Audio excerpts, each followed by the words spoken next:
Ladies and gentlemen, you are now listening to the Talking Nonsense About Impact Wrestling podcast. Cross the line in 3, 2, 1. And welcome to the Talking Nonsense About Impact Wrestling podcast, episode 14. We're climbing, Max, shortly but surely. My name is Jeff, and alongside me, as always, is the let's do the low key to my Christopher Daniels. It's Max, everybody. Max. I like that. I prefer to be Christopher Daniels, but Let's shake through the camera. I'll let you be here. All right, I'll be. So I'm the Christopher Daniels to your low key. All right, that works for me. Deal. Well, we're being friendly because we are rubbing off the camaraderie of the R10 that we just played together rubbed off on us. We're in high spirits. We did okay. I'm not making it mad. I think we did well. Well, go check that out, guys. It's really fun. Hear us sound like idiots or sometimes sound smart. No spoilers. Just kind of like the show.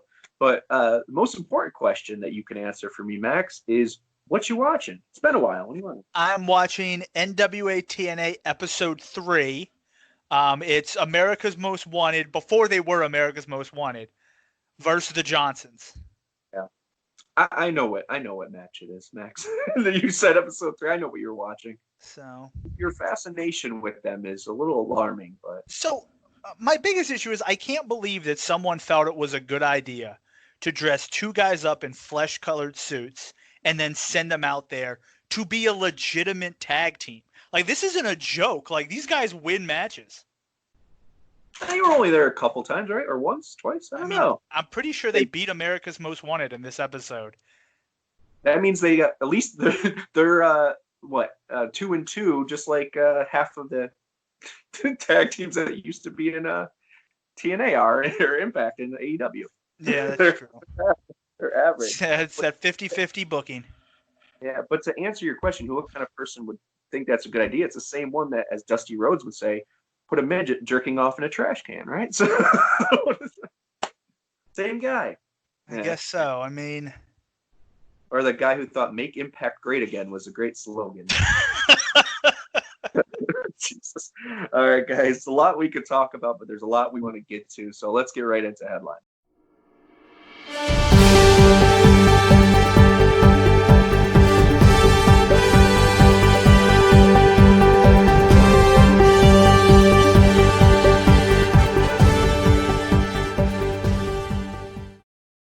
All right, guys, a lot of hot topics that we could go over, but our producer Craig has picked 5 really great ones, and of course we have the quick 7 as well, and we have a game at the end.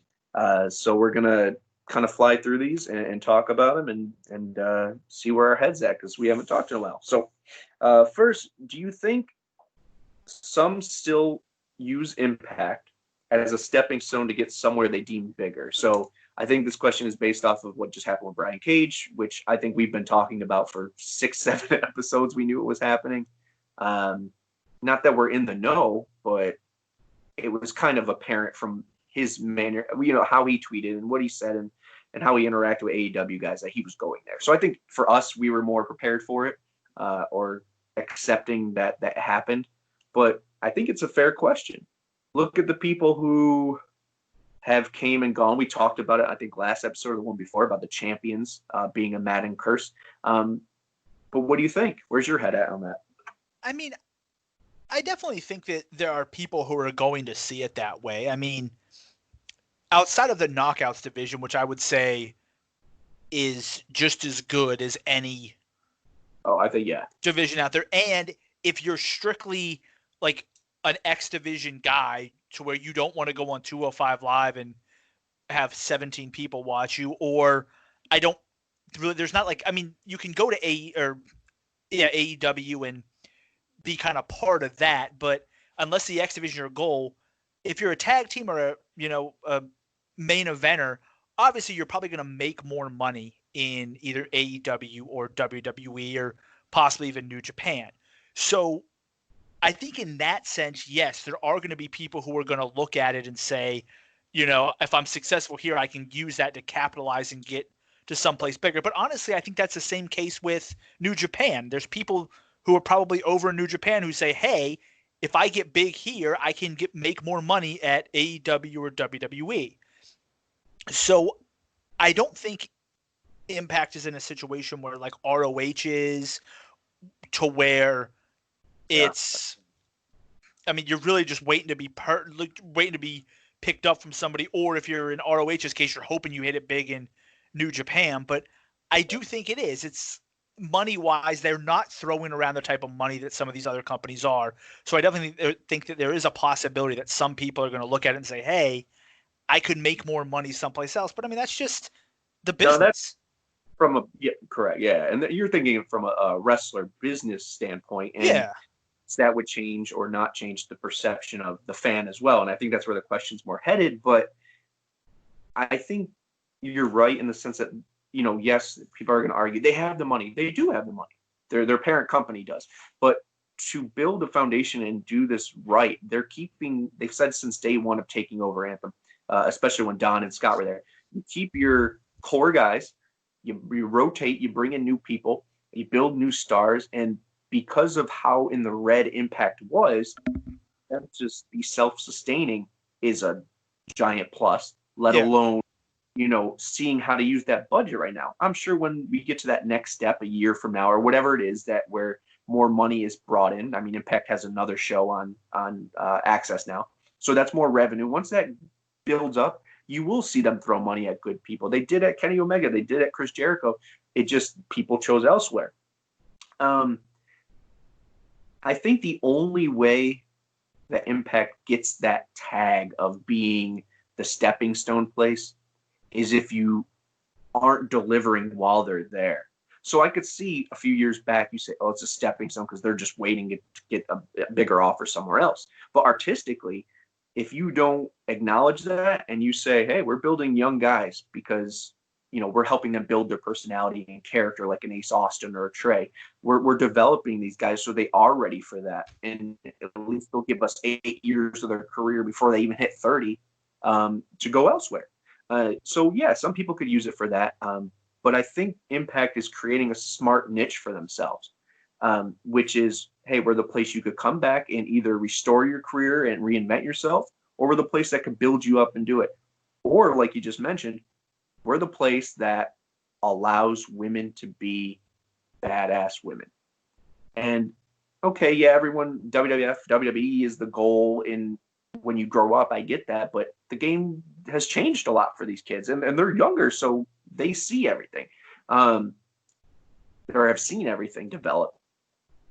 I think that because of what Impact does with the knockouts, for instance, they might be eventually just a destination for people who want to be kick-ass women, to be young guys who are kind of lost that need a gimmick in a way. So I don't look at it as stepping stone because I think that is there's a negative connotation to that, obviously. But I can see it as a place where you're revitalized, not a fountain of youth, but a Lazarus pit, so to speak.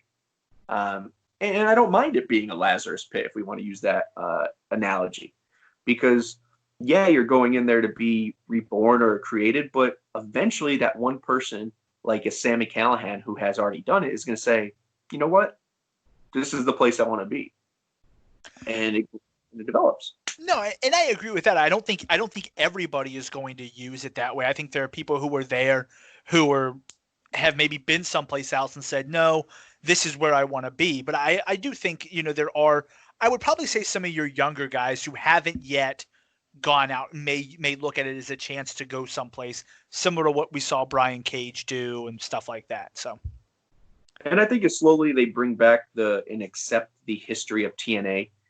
Some of these people who, like Willie Mack, are now okay to say, you know what? Yeah, I'm here in Impact. I love it here. People like AJ have held this belt. Joe have held this belt. Once you start mentioning that, you're starting to have these wrestlers acknowledge the fact that there is lineage. And it's not a stepping stone.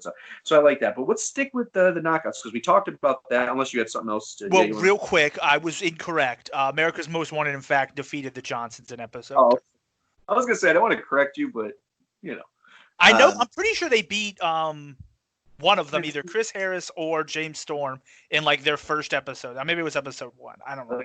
It's been a while, but I was hoping more so than I knew that you were wrong. I was hoping you were wrong. It's horrible. But let's stick with tag teams, I guess. We're going to talk about Knockouts Tag Tournament. So this isn't a thing. It might have been a thing, but speculation is that with bringing all these women in, and we'll get to some of them in a second, they started to pair them off a little bit. Tasha Steelz and Kiera Hogan. Last episode, it was Nevaeh and Havoc. So they're starting to put these women together as well, which kind of starts putting off the red flags that maybe they're going to do on the sneak a Knockouts Tag Team title tournament, because they just taped another 2 months of shows. Not so much would you be excited about that, because I think we both would be. Is that the right move? As I mentioned before, when you have all those women and you're developing all these women, does that make it a destination for women to showcase their talents?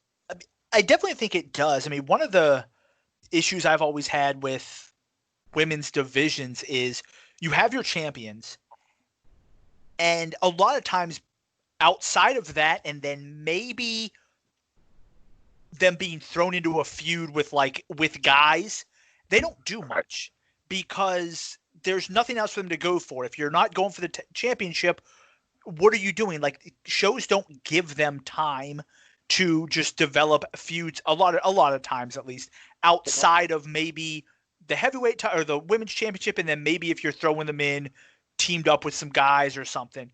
So I think having a Knockouts tag team division would allow you to get more people spotlight. Even if these tag teams don't stick together, you give them the opportunity to showcase, some of their talent as a tag team. If you always want to have tag teams breaking up, is always an easy way to go into a feud. So you can start somebody off as a tag team. They start losing. Boom, there's a feud. So it gives them something else to do. It gives them another title to go after. It makes them more relevant throughout the show. So I definitely think that it's a good thing to add in, as long as when you bring it back, you actually continue to put together tag teams and have people legitimately go after it. Well, and that's the key. I think we've hit on that. No, it was actually the Hard 10 when we talked about it, about the Legends to Grand to all this TV to great concept. But when you're treating it like it doesn't matter, then it doesn't matter to us either. Yeah. So when they're forming these teams, the only thing I can see is you're rushing them together, but they've made them feel, let me take that back.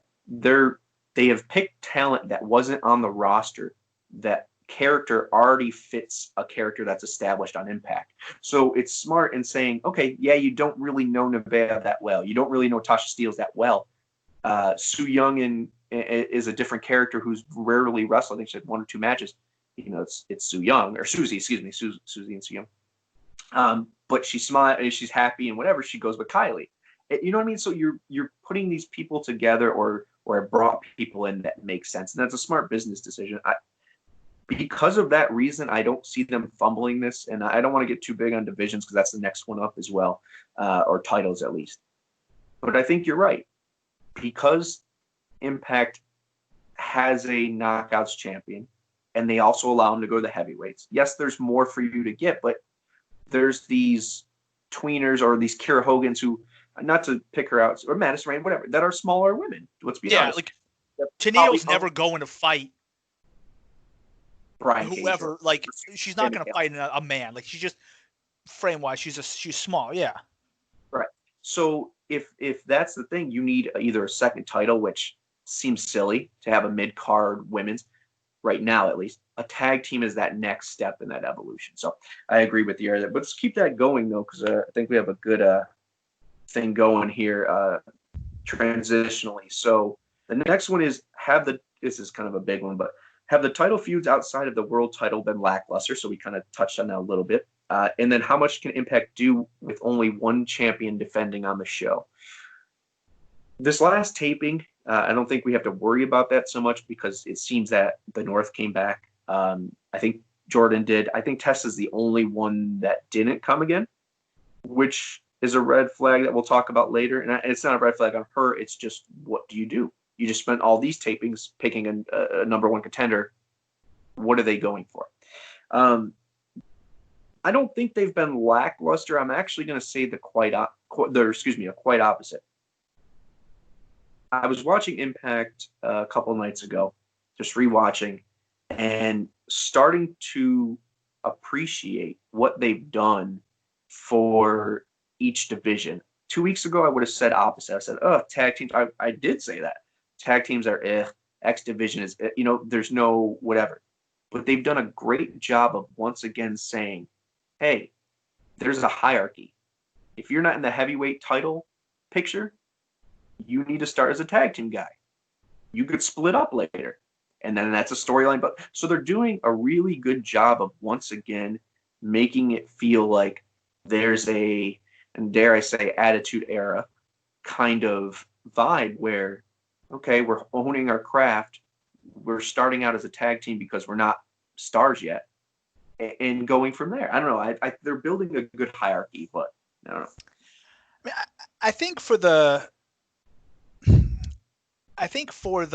title issue with can you do it with only one title being defended?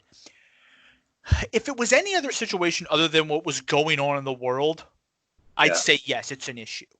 Fair. Okay. But unfortunately, we're in a weird time, and I think people are willing, at least I would hope people are willing, to kind of understand reasons why certain people aren't on the shows or why certain things aren't happening, because you have different things. You have to wonder, can people come? Are people, based off the country you're in, can you get into to get things filmed? So I don't think it's an issue. I think that, once again, them doing the whole thing with Moose where he's, Genius. claiming that's the type of stuff where you're like, oh, that's really smart, because it's not a title, but it is a title, and he treats it like a title.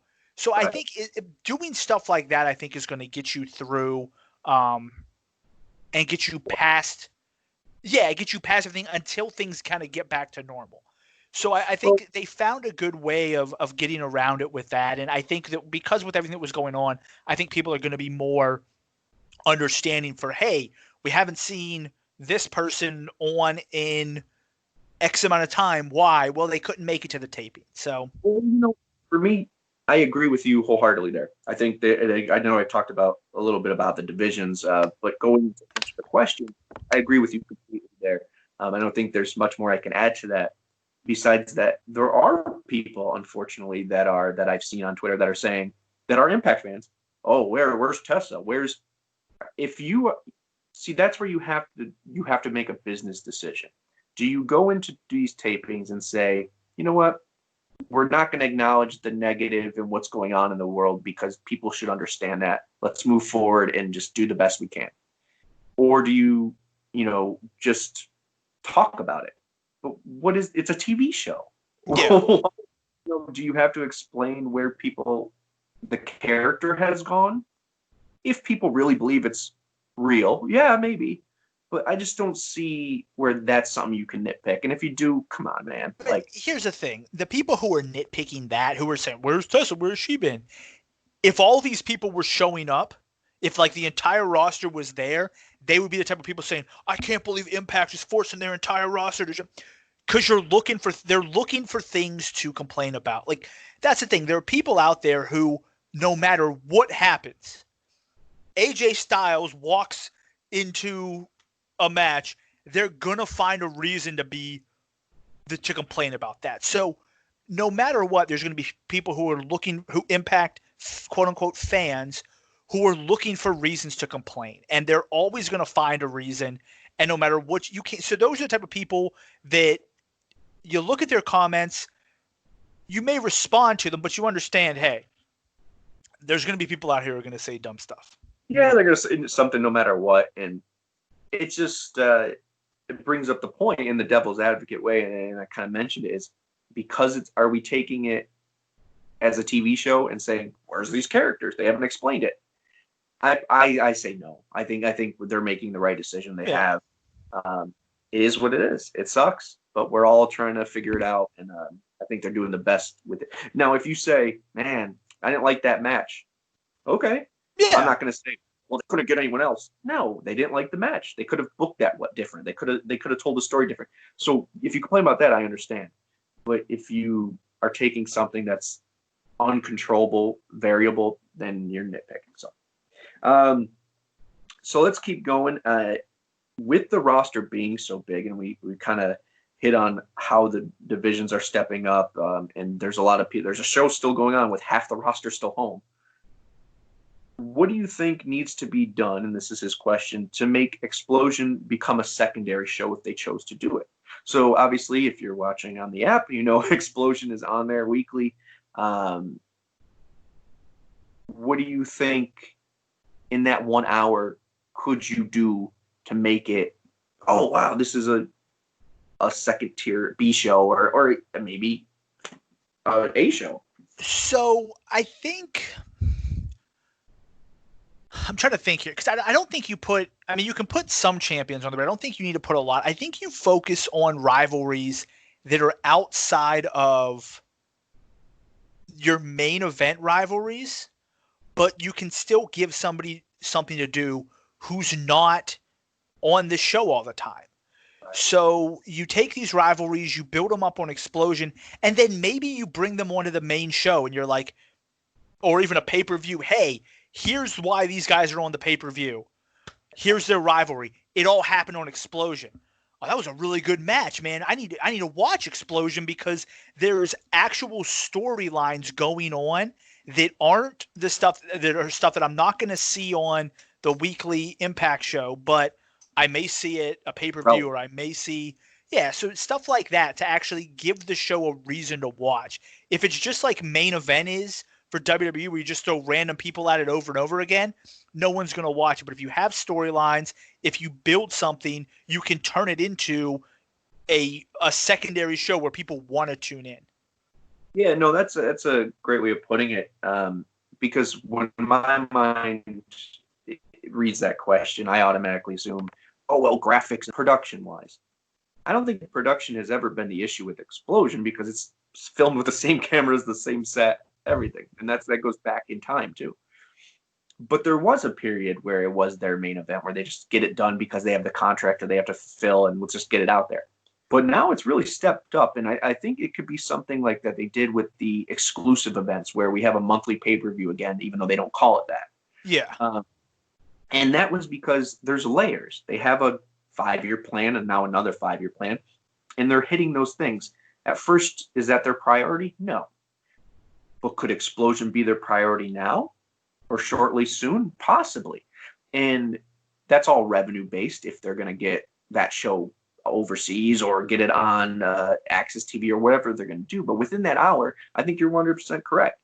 What you do with it is you maybe take a mid-card feud and have it have a storyline to it that's developed there and maybe a little bit on Impact on Access. And then you continue it to a feud on a pay-per-view or a big-time event. And that slowly solidifies that show. I also liked when there was a time frame when they were treating it like that, and it might have been just online. I can't remember, but Desmond Wolfe was the commissioner of it or something like that. It was a very short period. I think they teased having a belt simply for Explosion. Or maybe they did. Maybe the Legends belt was there. I don't remember. It's all kind of convoluted. But would that be something cool? You have a mid-card belt, and it's... Yeah, I think it would be, as long as you don't call it the Explosion Championship. And Dixie's house. Yeah, and have Dixie's houses on the side plates. I think, but no, I think that getting a bout for that would be cool because you have to make the show have meaning. Like one of the things that I remember from old like Monday Night Wars time is SmackDown to me always seemed more enjoyable than Thunder because SmackDown brought all their big guys on SmackDown. Yeah. Thunder was like, hey, look, it's Henry Hogan, Hulk's fourth cousin, who you've never seen because no one else wants to be on this thing. So SmackDown had storylines. It had reasons to watch. Now, you don't have to have Tessa appear on Explosion, but as long as you give it a storyline and you give people a reason to tune in to watch it, I think people will. No, that's a good idea. And if you and just set up, I think if you did a launch like a hey, tune in, blah. Tessa's actually, maybe even Tessa is on the show. Our champion's going to be on the show for the debut, the relaunch of Exposure. You just do it like that, and you continue it from there, and it'll find its identity. So last one here before we get into the quick seven is something that, speaking of Tessa, is pretty interesting. So Bully Ray on his show, his podcast or radio show, whatever you want to call it, had mentioned how if he were to go to Impact, per se, would him versus Moose be an exciting match for him? Probably not, because it doesn't entice him or whatever he said. I don't know. But Tessa does entice him. So he said, wonder if I jump the guardrail and just powerbomb Tessa on the concrete, would that be something that interests people? And that's where I was a little torn. And do you think that, well, let's do this as a two-parter, but kind of together. Do you think one that is a foreshadowing to something that's already in the works? Or do you think it's something he's genuine about that would be interesting and you find it interesting as well? Now, I'm not going to lie. I have not seen what Bully Ray looks like in the past 5 or 6 years. So does he look like 2013 Bully Ray where he was in shape? Or does he look like 2010 Bubba Ray where he looked like he was gassed walking to the ring? Because if he's in shape, he's getting better. That was Bully Ray. He was getting closer to Bully Ray. But 2008, you're right. When he first came in there, whatever. When he was Bully Ray, Aces and Eights Bully Ray, if he's in shape, I think him versus Tessa would be awesome. Okay, so let's take off the table that he's big Bully. Yeah. If he's in shape, I think it would be. I mean, obviously he's older, so I mean he's not going to come out looking like, Randy Orton, but. If he's in good shape, I think him versus Tessa would be really cool because similar to how Sami Callihan is able to go that aggressive turn to kind of do stuff to a woman that you're like, I don't really feel comfortable watching this happen. Bully Ray always said he powerbombed 106-year-old Mae Young through a table and then just back in. Yeah. So he's done all that stuff. So that to me is something he comes in. Hey, I'm not afraid to beat up women. I've been doing it my whole career. That's instant heel heat there. Right, and I think we mentioned this before about who could beat Tessa. I think you're on the right track, which is he's that guy that you're not going to hate for hitting a woman. In a fake world. Yeah, I mean, you may hate the character. You're like, oh my gosh, I can't believe this dude just powerbombed her through a table for 6 straight weeks. So I think that would be awesome. I think it would be a really good feud. I do agree, because the issue is who's gonna beat Tessa. I think Moose is on his way to getting that to where you're like, man, I hate that Moose guy. Yeah. So I think Moose could do it, but I definitely think Bully Ray could do it and pull it off, and his Bully Ray, his ability on the mic to insult her would also be really, really exciting and interesting to watch. Yeah, I would love to see their back and forth verbally. I think he mentioned it too. The match dynamic between them, a bigger guy and her, would work really well because he likes taking certain bumps that make people look good. So I get that aspect too. I think the match would be good. I think I don't think he'd beat her, of course, for the belt. But even if he doesn't, the fact that he has that precursor or that past of putting women through tables or whatever, it doesn't make it as offensive, or I hate to say it like that, offensive, but as shocking. Let's say that. Like if Trey turned heel and just punched Tess in the face, you'd be like, oh shit, what the hell? Yeah. But Bully coming in to do it just feels right. Like it feels like something like he would do. Cool. Yeah, I'm all down for that. I think anything you could do during these tapings where it's that live feeling because we don't know what's going to happen, I think you do. And if that's one of them, totally down for it. All right, guys. So that was fun. We're going to head right into the quick 7, and then we're going to go to play a game and on a fun note. So let's take a break.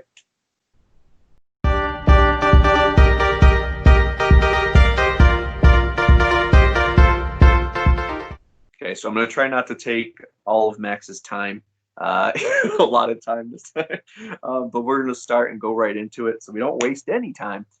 First up, it's a big one. It's Deonna Purrazzo. I always say that wrong. She had, yeah, I don't know. I'm Italian too. But Let's go Lebanese. I'm both. Mm-hmm. I'm a collective group of things. Okay. Melting Pot, America. All right. Deonna is the virtuoso. She had a vignette that appeared on Last Impact, which was a big surprise to a lot of people that she chose Impact to work with first. Your thoughts on her and her signing with Impact? I really like her. I thought when she was in NXT, I liked her character a lot. I know she was in Impact a while ago, and she just wore like, I'm pretty sure it was her that just kind of wore like the Ferrari on her gear. Like she did that in NXT too, and I mean she was decent, but I was like, yeah. But I mean the character she was in NXT, I really liked it. I think she's gotten a lot better, so I think she's a good addition to the Knockouts division, and I do think that her choosing Impact is a good sign because I'm assuming she probably had offers other places. Yeah, I agree with that. And she probably still does it from what the rumors are. And of course, take it for what you will. It's a per event or per date a contract of feeling out each other. And you're right. And I think part of that feeling out is because she was with them before, nothing really materialized. But I think she found herself and who she's going to be as a wrestler and as a character. And it's pretty dope that she chose Impact to work with first, even if you want to call it a stepping stone. She's using it as a place where she could be artistically free and have some fun with a banging ass. I don't even know what else to call it. Knockouts division. It's just awesome, top to bottom. Next up, revivaled AEW. We talked about. We kind of felt that was going to happen. Are you surprised? What are you feeling? I mean, not really. I think. Congrats to Richard Cockknocker and Jock Hardwood or whatever the hell they're called now. I think AEW was the right spot for them. I mean, I joke about their horrible names, but their feud with the Young Bucks is something you couldn't pass up. Like they've built that thing for years through different companies that you knew was never going to happen when they were wrestling for them. So it just makes sense for them to go to that company to get that feud out of the way and then go from there. It'd be the same thing realistically if the New Day would leave WWE. I would expect them to go to have a feud with those guys as well because they've done that stuff over Twitter. So it makes sense. I mean, good for them. I hate their names, but I love them as wrestlers. So yeah, I think that's you hit it on there too. Like we're on the same page today, Max. They're that kind of characters or lack thereof characters, not to be negative, that fit in with AEW to me. I like characters. I like people who, have some kind of thing going on. Does that mean I would take the Ascension over them in a match? No, but would I take them over as characters? Possibly, depending on how you package them. Good for them. I'm happy that they're there. It wasn't a surprise if that was the question. I think there's other tag teams that would be better fit for Impact out there. I will say for them real quick with their characters, they had good characters in NXT when they first became the Revival and were kind of that whole, like, we are tag team wrestling. Oh. But when they went to the main roster, they just kind of became guys jokes. Yeah. So next up is Brian Cage. We're sticking on that. Brian Cage to AEW. We mentioned a little bit before. We kind of felt it coming. We've talked about it and maybe prepared our audience for that to happen for quite a while. Obviously not surprised, but what are you feeling? I mean, him and Taz, I don't know why they don't just call them, Total Nonstop Action. That's going to be the name of their group at this point. I mean, just maybe throw Christopher Daniels and Kazarian in there. Let's just throw a bunch of old Impact guys together and see how it goes. Good for them. Are you saying that Taz was the manager of somebody in Impact as well? I mean, I feel like he might have been, but hey, he can go be a commentator. We joke. But we are pro wrestling, and we don't say it as a tagline. He watches it, I watch it. We watch everything, and that makes us appreciate other things even more. Brian Cage never had a bad interaction with them. He got a bad string of events, luck, we'll even say, with injuries and stuff that kind of derailed him. Impact made an offer. He even mentioned that even when he was injured, they made the offer. So it doesn't make the company look bad. Doesn't make him look bad. Good for them. I think he's a big time player wherever he goes. He's already in his later 30s. So it's not like he's on the timeline of when I believe Impact will be big again. But yeah, good for him. Wow. Anything else? Nah. No. Okay. I think AEW was the right place for him. I have a feeling if you went to WWE, I don't know. I feel like Vince would have screwed him over. I think he'll do big things in AEW. So. Next up is next free agent to sign. So we've talked about people who we didn't know where they were going or thought they were. Who is the next one to sign and where?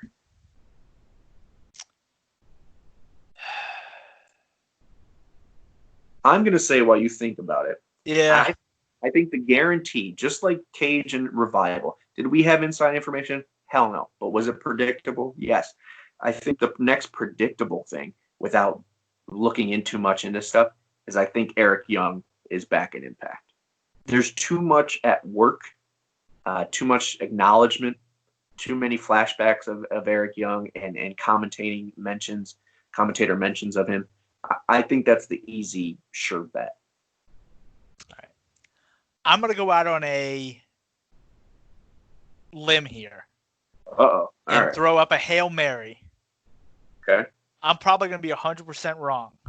But I'm going to say Anderson and Gallows in Impact.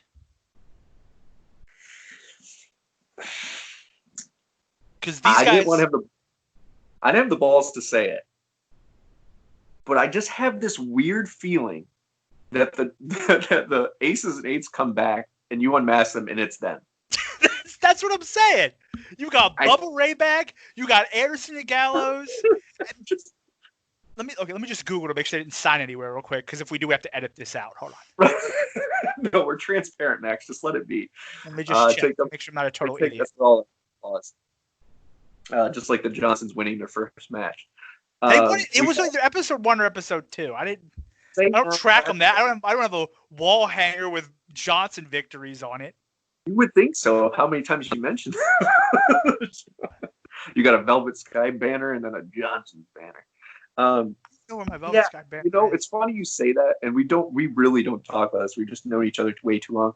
I just feel like Doc Gallows is that guy, and I don't know him for shit, but he's just that dude who's just like, I'm gonna do what makes me happy. This is fun. Well, that's the thing. When they were in WWE, I think they would have stayed at WWE forever. They were happy with the money they were making. Every time they had like some dumbass Thanksgiving turkey match, Halloween pumpkin match, like gingerbread house match, they were involved in it. Like, I feel like they were having fun, and that's what they do. They want to have fun. They don't care about. They want to be at places where they can be with their families. They spend a lot of time over in Japan. I think them being an Impact, one, they're a tag team. Like, that's granted. Carl Anderson, I think, could be a superstar on his own, but those two are great as a tag team. They add something to the division, and you can stick them with Bully Ray, or maybe when AJ's contract's up, you convince him to come over and lead. I think. Well, we don't know. The Bullet. They can't be the Bullet Club. They can't be the club. They'll just be the Bullets. I think that's some other connotation. But what I think is the fact that my baby's crying. Hi, Ellie. Don't worry. There is a woman here that's going to take care of her. I'll just leave a girl like last time that you thought. Anyways, I'm going to edit this out so CPS doesn't knock on my door tomorrow. But I just think that there was that time that was the real super low point for me as an Impact fan when AJ, right before the Rumble, AJ and Gallows and Anderson were going to go to Impact. We had the vibes. Everything was lining up. It was just too easy to put together. And then they chose otherwise. And then Dixie or whoever came out with that statement, that such embarrassing to be a fan statement where they said, Alan Jones and Drew Hankin, whatever their name are. Andrew Hankinson had and verbal contracts to join Impact. We've designed their logos and everything as a group, and they booked it. How fucking awesome would it be if they came back and used that logo and were, I don't know. it'd be great. I just think them versus the North is that tag team that you're just like, ooh, they got competition. Yeah. Then you bring in the Rascals. Then you bring in Triple, so you could do that. But I like your thought process there. Let's get through the next three and move on to the game so we're not killing people with time. Next up is, I'm going to switch this because that just seems like a weird one right after. We're going to go with TNA merch. Stay with this trend. The TNA merch lately has been putting out a lot of TNA shirts and stuff, which makes me think they're just trying to capitalize on it compared to us getting an actual TNA brand. But one very interesting shirt came out this week, and it was Paparazzi Productions. So they're re-releasing some old ones, but strategically, do you think that is something they're doing for excitement and possibilities, or is it Motor City Machine Guns are going to be there? I hope that it's that the Motor City Machine Guns are going to be there. Yeah. I think that would be awesome. How about you can go to Brian Cage shirt for $12.50 on Impact and shopimpact.com. That's how I do I think it just makes so much sense for them to come back. Like I really do hope that they come back. Like, that's all I can say. It makes so much sense for them to come back with the company. They are, in my opinion, like, when I think of Motor City Machine Guns, I think of them in Impact Wrestling. Yeah. So I think it would make all the sense in the world. I think it would be the smart thing to do. And I just think that they could just be putting things out just because, but unless they're really just trying to capitalize. What? It's a very specific shirt to put out. Yeah, but just even the TNA stuff in general. I mean, maybe they're just trying to say, hey, we're not afraid of our past. But I just feel like when you continue to put that stuff out, at some point you're either going to use it in some way or you're signaling, hey, these people, it is, like you said, it's a really specific shirt to just throw out for no reason.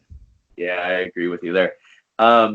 So this is going to be the black sheep of the 7, so we'll get this over with. Cancel culture.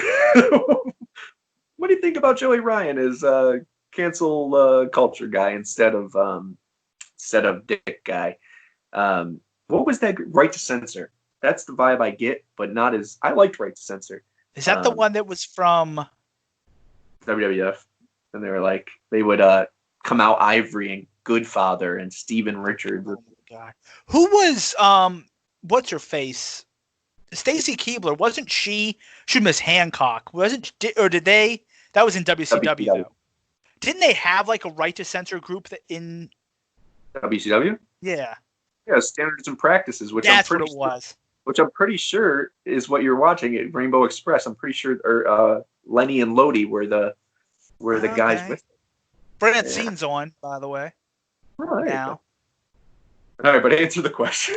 I like Joey Ryan like that. I think Joey Ryan is the fact that he can play those two separate things. Like, there really are two complete separate ends of the spectrum, and I like that. He pulls it off well. And I always like, similar to with The Godfather, though, when he switches from the Ho Train to the Good Father, that stuff is funny to me. That I don't want it to last forever. I eventually want him to go back to his old Joe Ryan, but I think for a period of time, I think it's a good gimmick, and I think it gets people to dislike him or gives people a reason to boo him. Well, I think he was kind of dealt a bad hand with the coronavirus coming, RVD not being there. So they had a thing going that could have been hilarious with RVD, him, and Katie Forbes. But, he's making the best of it. I like the idea of joking cancel culture because him and RVD are obviously most known for some kind of whatever you want to call it. RVD got him banned from Twitch, for God's sake. So they were onto something.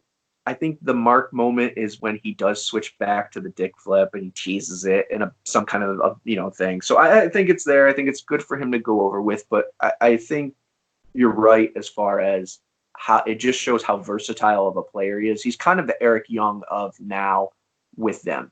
He could play your comedy role. He could play your serious dick role. Not pun intended, not Johnson dick, but like an asshole role. Yeah. So there's different things he can play, but I don't want to spend too much time on that. Yeah, Joey Ryan. Last is the Impact in 60. So we were talking about expanding and Impact getting more revenue. Impact in 60 is going to be a 1-hour show after Impact every week, if my notes here are correct. If they're not, add it to the list of corrections you need to make next episode. But Impact in 60 will be a deep look and dive, maybe the Johnsons will be there, into the history of TNA. So it's going to be a bunch of, we don't really know. They just say it's going to be a hour show of kind of old footage, I guess. Maybe someone hosts it. I don't know. How do you think that is the trade-off instead of doing a TNA branding, doing something like that? Does that just say like, hey, that's what we're going with? I mean, it could be. I think if you're going to be looking back at past stuff, if you're really going to go back, you're going to have to use the TNA stuff. You can't cover it up. It's all over the place. So, I mean, maybe, I don't know. I think looking back at their history and kind of reminding people of the good stuff prior to the bad stuff it would be a really smart thing to do. They could also use it as a whole, like, similar to how WWE does their 360, where they talk about like, oh, this is WrestleMania, this person's, maybe they do something like that where they're like, hey, this is leading up to, I don't know if they have the footage, but leading up to this person's first title run, here's all the stuff. You could show old matches from that. I mean, I don't know. I think it'd be an interesting thing to do to kind of look at their history. I that agree would probably with be the coolest thing. But the fair trade-off of, hey, we're not going to make Impact or TNA a show, but we're going to give it its own show. It, at the very least, not diving too much into it, gives Impact another hour of entertainment on a station. So they're starting to build that portfolio and make commodities out of certain things. And it pushes Impact. What? Yes. Well, here's my thing. Hear me out here. Not the Impact on 60, but I got an idea. So do you remember originally it was TNA and the name of the show was Impact? Correct. Yeah. What if now the name of the company is Impact and the name of the show is TNA? Why? Why not, man? You got nothing better to do. You can't beat a why not. So we're going to end up on a why not. We're going to come back, go to a commercial. Sell more merch that way. There you go. Sell the merch dollars. All right, guys. Let's take a break and we'll get right into the game and send you off.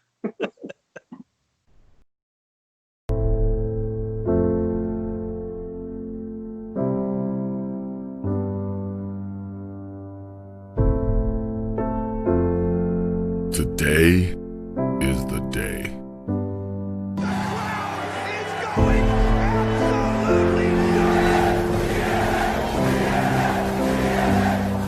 Where the past, aside from the money they've saved, all they've got left to show for what they did is their legacy.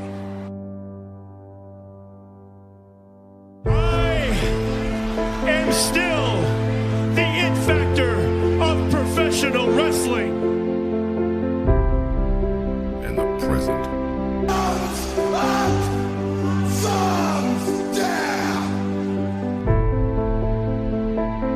Become our future. To live and die in LAX on a These are the stars of Impact Wrestling. We've cheered them. Kurt Angle and DNA. We've idolized them. Yes, I I'm ready. Yes, I'll be there. Yes, this is the impact zone. Yes, I am the Stinger. Woo! But today, I'm telling all of you, especially the young women out there, that with hard work, a lot of sacrifice, and fighting for what you believe in, that dreams can come true. And I am living proof. we welcome them. Because today, we build. We build a brand, a roster, a team. 90 men and women will be chosen. Who will go where? Where will you pledge your allegiance? The time has come. Our time is now. TNAIW presents Draft Day 2020.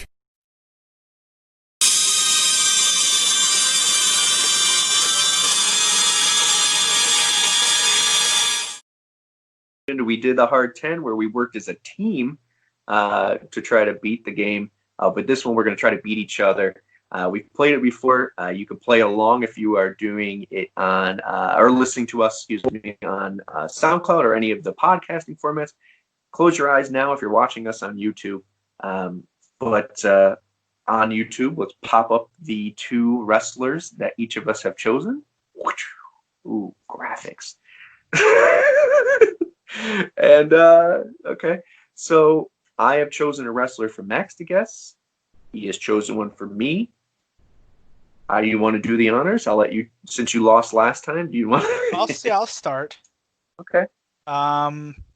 Is your person part of a tag team? Yes, they are part of a known tag team. Yes, Like a known. Okay, cool. Not like AJ Styles and Tomko here, like I'm talking about. A known tag team, Christian Coalition. Okay. Okay. Has your person ever won the X Division title? Yes. Okay. Has your person ever won the heavyweight title? No. Okay. So this is my second question. Has this person ever won a different Impact Championship or TNA Championship?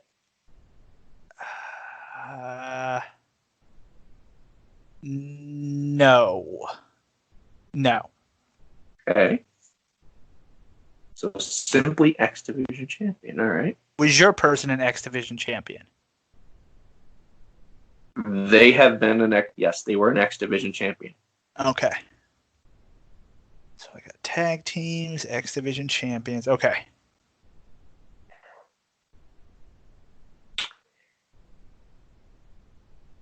Oof. Okay.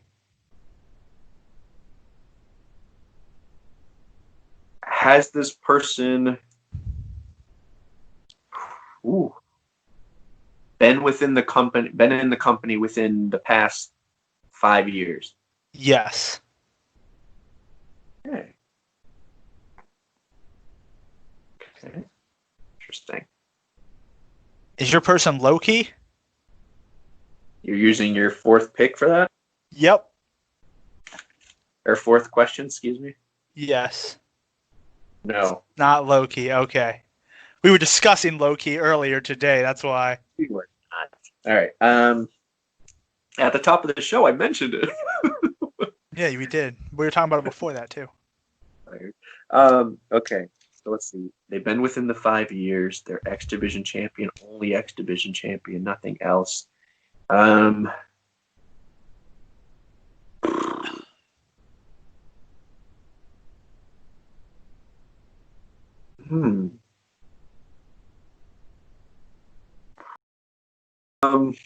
X Division champions. Let's see. I don't know what else to ask this. Is your person white? Yes, my person is white. All right, man. Hey, gotta ask. Okay. Is your person currently wrestling for AEW? They are not. Okay. Okay, last 5 years, white dude has won the X Division championship, and they have not won anything else. Is your person currently working with Impact? Yes. Let me make sure. Pretty sure. Hold on. I don't know if you're trying to mess with me here.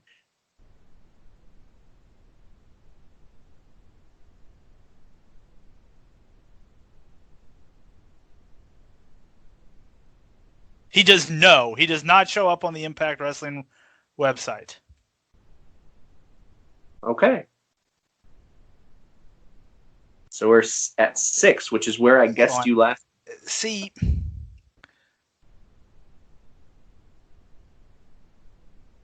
I'm looking. He doesn't show up on their roster, but I don't think he's signed anywhere else. Okay. That's good enough answer. I'm good with that. Okay.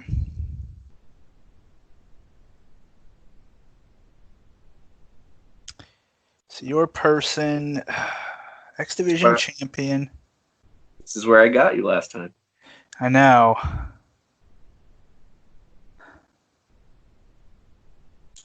Part of a tag team. Did he used to wrestle in ECW? No. Okay, so you're not going back there. I don't know if I ask you a question or take a guess and waste it. Screw it. Is your person Kid Cash? No. Oh, damn, that's why I thought you had to look it up. Okay, this is 7. Oh. All right, this is getting good. Is your person white? No. No. Okay. You would not check that box if they were applying for a job. Okay.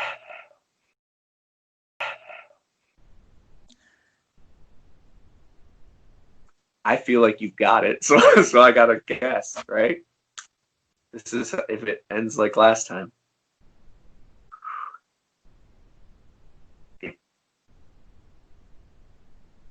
Oh, I'm torn because I just thought of somebody else. But I gotta guess. Are you Petey Williams? I am Petey Williams. Were you Kenny King? No. Oh, who were you? Part of a tag team. Because I was thinking Kenny King was part of a tag team. I'm not he white. He was an X Division champion. X Division champion. He's not white. He's known for being in a tag team.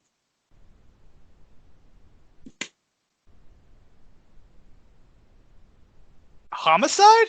Yeah, Homicide. Okay, that's a good one. Homicide. I thought you had me at like question 1. I don't know why.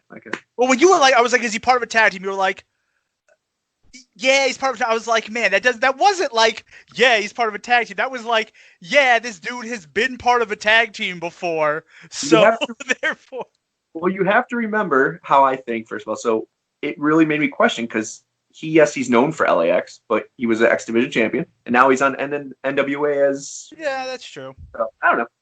All right, well, that was fun. Beat you. Yeah, but I was looking like Petey Williams. I was like, yeah, Petey Williams is with the company. I was like, pretty sure he's with the company. I was like, he doesn't show up on the website. I was like, so I'm looking. I was like, but it doesn't mention he's not part. I was like, I think he's still part of the company. Who knows? Everyone's backstage. I feel like every time they mention something about backstage, it's like the land of the lost, but great people. It's like all my favorite mid card got D'Lo's there, Petey, Saban, like all these guys are back there just working. It's like the old Young Bucks days. If you show up on camera, you get paid. So they're just standing back there. Hi. Generation me, get that $200. Yeah. All right, guys. That was fun. All right, as always. Why is Petey Williams not on their website? I mean, he's not there. He doesn't wrestle. He's just like producer, I think. Anyways, Team Canada for life. It was fun. We'll see you guys next time. Go check out the Hard 10. See if we beat it. Thanks. Be safe. Have fun. Later, guys.